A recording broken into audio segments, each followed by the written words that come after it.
Morning प्यारे बच्चों अब हम मैथमेटिक्स का चैप्टर 6 ले रहे हैं। जो चैप्टर का नाम है वो क्या है, the triangle and it's properties. तो इस चैप्टर में हम ट्राइंगल और इसकी जो प्रॉपर्टीज़ है उसके बारे में डिटेल में डिस्कस करेंगे। देखिए बच्चों, यहाँ पर एक ट्राइंगल मैंने आपके सामने बनाया हुआ है। तो ट्राइंगल जो रहता है, ट्राइंगल में आप यहाँ देख रहे होंगे 3 साइड्स रहती है ना, इसकी 3 साइड्स रहती है जिसको ए बी, ए सी और बी सी हम ये नाम दे सकते हैं, है ना। और साइड्स को जनरली हम इसके ऊपर ये एक बार जैसा लगा देते हैं। ऐसे लिखने का तरीका एक्चुअल यही होता है, यानी A B side, B C और सी, यानी किसी ट्राइंगल की 3 साइड्स रहती है। और आप क्लास 6 में पढ़ चुके हैं, कोई भी ट्राइंगल जो रहता है एक क्लोज फिगर रहता है जो बाउंडेड बाय 3 लाइन सेगमेंट, ठीक है। तो 3 भुजाओं से घिरी हुई एक बंद आकृति को हम ट्राइंगल बोलते हैं बच्चों, यानी वो क्लोज फिगर होना चाहिए। दूसरा, आगे हम पढ़ते हैं इसके एंगल्स। तो एंगल्स को हम जनरली यहाँ जैसे लिखा है तो हम एंगल ए भी लिख सकते हैं, एंगल बी और एंगल सी। लेकिन आपको डिटेल में समझाना हो तो एंगल ए को क्या पढ़ेंगे सिंबॉलिक फॉर्म में, एंगल बी ए सी या सी ए बी दोनों बोल सकते हैं। ए को बीच में रखना है, एंगल ए को लिखना है तो बी ए सी बोलो या सी ए बी दोनों बोल सकते हैं। अगर बी को भी 2 तरीके से लिख सकते हैं बच्चों, एंगल ए बी सी, यानी बी को लिख रहे थे या तो आप एंगल बी भी लिख सकते। देखिए मैं यहाँ पर लिख के बता देता हूँ आपको, इसको हम एंगल ए भी लिख सकते हैं, इसको एंगल बी भी लिख सकते हैं और इसको एंगल सी भी, ठीक है। और बहुत सी बार इसको हम नंबर भी दे देंगे। एंगल इसको नंबर दे दिया, मान लो मैंने 1 2 और 3, तो इनको नंबर दे के भी लिख सकते हैं। क्या लिख सकते हैं बच्चों, जैसे मैंने इसको एंगल ए को एंगल 1 नाम दे सकता हूँ, एंगल बी को एंगल 2 नाम दे दिया और एंगल ये 3। अब आगे जाएंगे तो हम इसको नंबर दे देते हैं, उससे हमको सॉल्व करने में आसानी रहती। लेकिन एक्चुअली कैसे रीड करते हैं ये भी आपको मालूम होना चाहिए। तो बी को क्या पढ़ सकते हैं, ए बी सी पढ़ सकते हैं या सी बी ए लिख सकते हैं एंगल के रूप में, और ये इसका साइन रहेगा। ऐसे ही एंगल ये बी हो गया। एंगल सी को क्या लिखते हैं, सी को भी 2 प्रकार से, एंगल ए सी बी भी रीड कर सकते हैं और बी सी ए दोनों प्रकार से इसको हम पढ़ सकते हैं। तो ये एंगल हो गए, ये 3 साइड्स हो गई, 3 एंगल हो गए। और ये वर्टेक्स जो रहते हैं, अच्छा इनको कैपिटल में नाम देना है, ये ध्यान रखना है, स्मॉल लेटर में नहीं देना है बच्चों। तो वर्टेक्स हमेशा कैपिटल में रहेगी। तो ए बी सी नाम दिया, आप कुछ पी क्यू आर दे सकते हैं, एल एम एन दे सकते हो, जो भी आपकी इच्छा हो, लेकिन कैपिटल एक्स वाई जेड दे सकते हो, लेकिन कैपिटल लेटर होना चाहिए। तो इनको ये जो कोने इनके सिरे जो हैं इनको हम वर्टेसेस कहते हैं या वर्टेक्स भी बोलते हैं, ठीक है ना। तो नेक्स्ट आते हैं जो ट्राइंगल है। अच्छा 1-2 चीज़ें और मैं आपको इसमें समझा देता हूँ। जो एंगल के सामने वाली भुजा है तो ये इस वर्टेक्स के सामने अपोजिट साइड हो गई, ठीक है ना। और तो इसको side opposite to vertex A तो बी सी हो गई, side opposite to vertex C तो ए बी हो जाएगी, side opposite to vertex B तो बी के अपोजिट में कौन सी साइड है, तो ये तो हम देख के बता सकते हैं आसानी से, ठीक है। अब नेक्स्ट आते हैं क्लासिफिकेशन, यानी एंगल कितनी प्रकार से, ट्राइंगल जो है कितनी प्रकार से डिवाइड है, यानी ट्राइंगल को कैसे कैसे पढ़ा जाता है या कौन कौन से ट्राइंगल होते हैं। तो 2 प्रकार से हम ट्राइंगल को रीड करते हैं या उनके बारे में जानकारी लेते हैं। तो एक तो होता है साइड के आधार पर और दूसरा होता है एंगल के आधार पर। तो बच्चों साइड के आधार पर 3 प्रकार के होते हैं और एंगल के आधार पर 3 प्रकार के होते हैं। तो देखिए यहाँ पे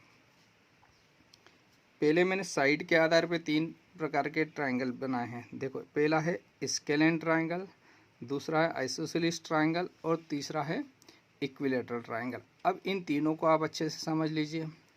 स्केलेन का मतलब होता है विषमबाहु, हिंदी में बोलते हैं, जिसकी तीनों भुजाएं अलग अलग होती है। जैसे ये 3 सेंटीमीटर, 4 और 5, 3 4 5 सेंटीमीटर है। ये तीनों साइड्स क्या है, अलग अलग मेज़र की है, यानी इनकी लेंथ इक्वल नहीं है, तो इसको स्केलेन बोलते हैं। तो ऐसा ट्राइंगल जिसकी तीनों भुजाएं अलग अलग हो उसको स्केलेन या विषमबाहु त्रिभुज बोलते हैं, ठीक है। दूसरा आता है समद्विबाहु या आइसोसेलेस ट्राइंगल, जिसमें दो भुजाएं बराबर होते हैं, इसकी ए बी और ए सी दो भुजाएं इक्वल है बच्चों। तो आइसोसेलेस ट्राइंगल या समद्विबाहु यानी जिसकी दो भुजाएं बराबर रहते हैं उसको आइसोसेलेस ट्राइंगल कहते हैं। ठीक है बच्चों। नेक्स्ट आता है जिसकी तीनों भुजाएं बराबर हो, तो जैसे ये 4 4 4 लिखा मैंने यहाँ पर, और आपको दिखाई भी दे रहा होगा तीनों साइड्स इसकी इक्वल है, तो इसको हम इक्विलेटरल ट्राइंगल कहते हैं, और हिंदी में बोलते हैं समबाहु त्रिभुज। तो समबाहु यानी सभी भुजाएं बराबर है, इक्विलेटरल ट्राइंगल। आइसोसेलेस ट्राइंगल में दो भुजाएं बराबर है ना, और स्केलेन में तीनों भुजाएं बराबर होती है। इसके आगे और बढ़ते हैं बच्चों, तो दूसरा जो रहता है एंगल के आधार पर हम ट्राइंगल को डिवाइड करते हैं। तो एंगल के आधार पे भी तीन प्रकार से, एक एक्यूट एंगल ट्राइंगल होता है, एक ऑब्ट्यूस एंगल ट्राइंगल होता है, और एक राइट एंगल ट्राइंगल होता है। तो एक्यूट एंगल ट्राइंगल जो रहता है जिसमें तीनों कोण एक्यूट रहते हैं। तो एक्यूट एंगल किसे कहते हैं बच्चों, यानी जो एंगल 90 डिग्री से छोटे होते हैं वो एक्यूट एंगल कहलाते हैं। तो इसमें जो तीनों एंगल दिखाई दे रहे हैं वो तीनों 90 डिग्री से छोटे हैं। तो एक्यूट एंगल में तीनों कोण 90 डिग्री से छोटे होना चाहिए, उसको हम एक्यूट एंगल ट्राइंगल कहेंगे। फिर आता है ऑब्ट्यूस एंगल ट्राइंगल, जिसमें ऑब्ट्यूस में सिर्फ एक ही ऑब्ट्यूस एंगल हो सकता है, एक से ज़्यादा नहीं हो सकता, ये ध्यान रखना। अगर आपसे पूछ ले क्या किसी ट्राइंगल में दो ऑब्ट्यूस एंगल हो सकते हैं, तो नहीं हो सकते, क्योंकि सभी का जोड़ रहता है बच्चों कितना होता है, तीनों कोणों का जोड़ हमेशा 180 होना चाहिए। तो जैसे इनको जोड़ रहे थे 180, इनको जोड़ेंगे तो 180। तो ऑब्ट्यूस तो 90 से ज़्यादा होता है, 90 से ज़्यादा मान लो 100 के दो होंगे तो 200 डिग्री हो जाएगा, तो संभव नहीं है। तो ऑब्ट्यूस एंगल एक ही होगा, यानी एक एंगल ही ऑब्ट्यूस हो सकता है किसी ट्राइंगल में, तो ये ऑब्ट्यूस एंगल ट्राइंगल होता है। सेम इसी प्रकार से आते हैं, ये आता है राइट एंगल ट्राइंगल, जिसमें एक एंगल 90 डिग्री का होता है, एक से ज़्यादा नहीं हो सकते। क्यों नहीं हो सकते हैं, क्योंकि एक से ज़्यादा हुआ तो मान लो ये 90 का हो गया, एक और 90 का हो जाएगा, तो तीसरा भी कुछ होगा, तो 90 90 180, और तीसरा मान लो 10 डिग्री 20 डिग्री हो गया तो 180 से ज़्यादा सम हो जाएगा। इसलिए इन दोनों में आप ध्यान रखना है, राइट एंगल में भी एक ही राइट एंगल हो सकता है, 90 डिग्री हो सकता है, और ऑब्ट्यूस एंगल में एक ही 90 डिग्री से ज़्यादा है ना 120 या जो भी होगा, एक ही ऑब्ट्यूस होगा और एक ही राइट एंगल होगा। तो ये राइट एंगल ट्राइंगल किसे कहेंगे, जिसमें एक एंगल 90 डिग्री हो। ऑब्ट्यूस एंगल किसे कहते हैं, जिसमें एक एंगल 90 डिग्री से ज़्यादा हो। और एक्यूट किसे कहेंगे, जिसमें तीनों एंगल 90 डिग्री से छोटे हो। तो ये आपको मैंने बताया एंगल ट्राइंगल जो है साइड के आधार पे तीन प्रकार से डिवाइड किए, स्केलेन, आइसोसेलेस और इक्विलेटरल, और ये इक्विलेटरल हो गए। और एंगल के आधार पे तीन प्रकार से डिवाइड किए हमने, acute angle triangle, obtuse angle triangle, और तीसरा हो गया राइट एंगल ट्राइंगल। इनकी प्रॉपर्टी भी मैंने बता दी आपको। नेक्स्ट आगे बढ़ते हैं बच्चों अब जो पढ़ने जा रहे हैं बहुत इंपॉर्टेंट प्रॉपर्टी है, आपको आगे की जो जितनी भी क्लास में पढ़ेंगे आप 10 तक, ये आपको बहुत उपयोगी, और आपको एग्ज़ाम में हर बार इससे संबंधित क्वेश्चन पूछे जाएंगे।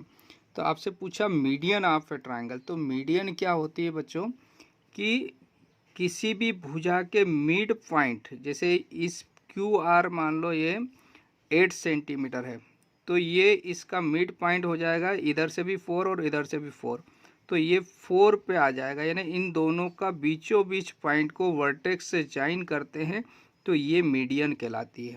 और मीडियन क्या करती है, सामने वाली अपोजिट साइड को क्या करती है, बाइसेक्ट कर देती है, यानी दो बराबर भागों में बांट देती है, ये मीडियन होती है। तो कितनी मीडियन हो सकती है, तो 3 मीडियन हो सकती है। जैसे ये हो गया एक मीडियन, इसका मिड पॉइंट को इससे ज्वाइन कर देंगे तो ये भी मीडियन होगी।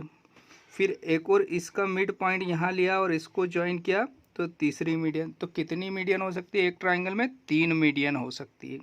तो मीडियन आपको समझ में आ गया होगा कि ये वर्टेक्स से अपोजिट साइड के मिड पॉइंट को मिलाते हैं तो वो मीडियन कहलाती है। और मीडियन अपोजिट साइड को क्या करती है, बाइसेक्ट। बाइसेक्ट किसे कहते हैं, जो दो बराबर बराबर बांट देना, दो बराबर टुकड़े कर देना, उसको बाइसेक्ट। तो ये वाला भाग, और यानी मीडियन का मतलब हो गया यहाँ पी एस क्या हो जाएगी, मीडियन है ये।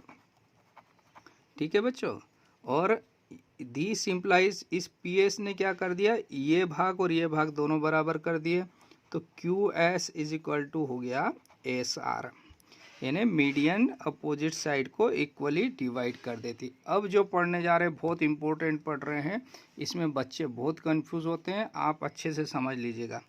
एल्टीट्यूड ऑफ अ ट्राइंगल, तो एल्टीट्यूड क्या होता है, किसी भी वर्टेक्स से नीचे परपेंडिकुलर ड्रा करना, यानी हाइट। हाइट कैसे मेजर करते हैं, मैं एक एग्जांपल, आपने देखा होगा मेसन जो रहता है ना, दीवार बनाते हैं, जैसे मैंने एक ट्राइंगल है ये वाला, एक ऐसे आपके लिए एग्जांपल के लिए तैयार किया, इसको मैं खड़ा कर रहा हूँ, ठीक है ना, थोड़ा सा। और मेसन के पास ऐसी सावल बोलते हैं, जैसे सावल रहती है ना, ऐसे लटका था, दीवार बनाता है, तो बार बार मेजर करता है वो।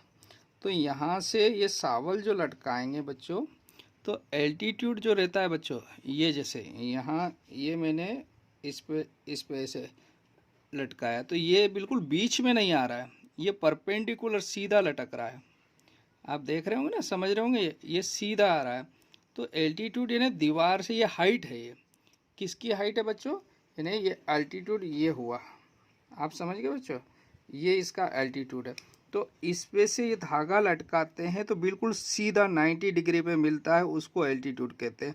और मीडियन कैसे कहेंगे, तो इसकी मीडियन तो यहाँ आएगी, इसको मिलाएंगे तो मिड पॉइंट को मिलती है मीडियन, ये मीडियन होगी।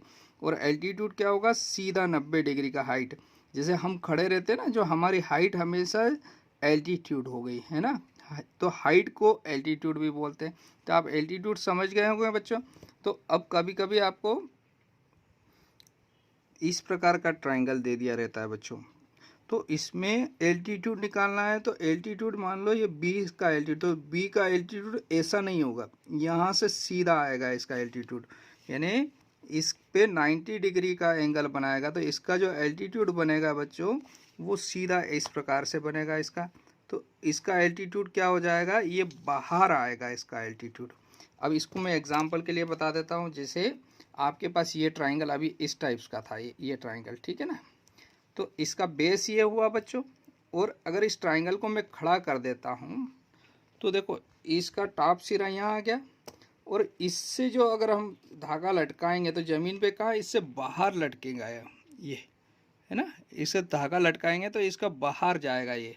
तो एल्टीट्यूड मतलब हुआ इसकी इस बेस से इसके टॉप की हाइट, तो ये बाहर से मापेंगे ये वाला। तो जब एंगल इस प्रकार का हो, ऑब्ट्यूस एंगल ट्राइंगल हो, है ना, तो उसका एल्टीट्यूड क्या बनेगा, बाहर बनेगा। किधर से, अगर वो लाइन इस प्रकार से है, उसका बेस इस प्रकार से, समझ गए। तो एल्टीट्यूड का मतलब होता है उस पर एक धागा लटकाना, पत्थर बांध के या सावल लटकाना, जो ज़मीन से उसके ऊपर उसके बेस से परपेंडिकुलर हो या 90 डिग्री का एंगल बनाती हो। बच्चों एक्सरसाइज 6.1 ले रहे हैं, और 6.1 से क्वेश्चन नंबर फर्स्ट देखते हैं। बहुत आसान क्वेश्चन है और आपको बहुत अच्छा लगेगा। अगर आपको देखिए कोई भी चीज़ अगर हमको आ जाती है, याद हो जाती है, तो वो हमारे लिए सरल हो जाता है। जैसे आप साइकिल चलाना सीख गए तो वो आपके लिए बहुत आसान हो जाएगी। अगर नहीं सीखे तो आपके लिए साइकिल चलाना बहुत कठिन काम है। तो जो चीज़ हमें आ जाती है वो आसान लगने लगती है। तो अब मैथमेटिक्स भी अगर आप अच्छे से समझेंगे और थोड़ा सा मेरा साथ देंगे तो आपके लिए मैथमेटिक्स बहुत आसान हो जाएगी। अब आगे बढ़ते हैं। In triangle P Q R, एक ट्राइंगल दिया है P Q R, D is the mid point, ये डी मिड पॉइंट है बच्चों, क्यू आर इस साइड का ये डी मिड पॉइंट है। यानी मिड पॉइंट का मतलब होता है क्यू डी और डी आर आपस में इक्वल है। ठीक है बच्चों, अब आपसे क्या पूछा है वो देखते हैं। तो इसमें 3 ऑप्शन दिए हैं, इनके आंसर आपको देना। फर्स्ट है पी एम क्या होगा। तो देखिए पी एम क्या है, इस पे एक धागा लटका है और ये इस साइन का मतलब होता है 90 डिग्री, तो ये परपेंडिकुलर है। तो और जो परपेंडिकुलर होता है, जो धागा 90 डिग्री जो हाइट रहती है, उसको एल्टीट्यूड बोलते हैं।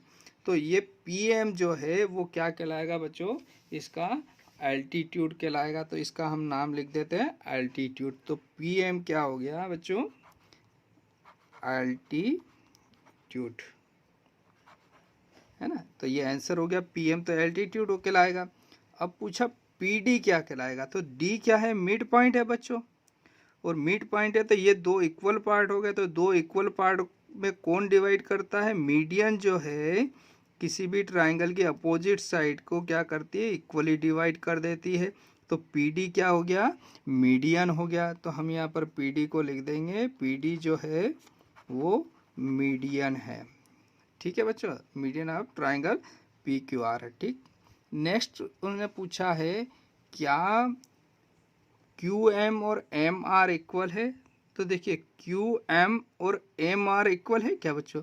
ये तो एम तो एल्टीट्यूड है और एल्टीट्यूड अगर यहाँ बीच में होता तब तो इक्वल हो जाता, लेकिन ये एल्टीट्यूड अलग है और मिड पॉइंट अलग है। तो क्यू डी और डी आर इक्वल है, लेकिन क्यू एम और एम आर इक्वल नहीं है। तो वो पूछा क्या ये इक्वल है? तो हम लिखेंगे नो, ये इक्वल नहीं है। क्यू एम और एम आर इक्वल नहीं है बच्चों। तो आपका ये फर्स्ट क्वेश्चन यहाँ पर कंप्लीट होता है बच्चों। Thank you, have a nice day.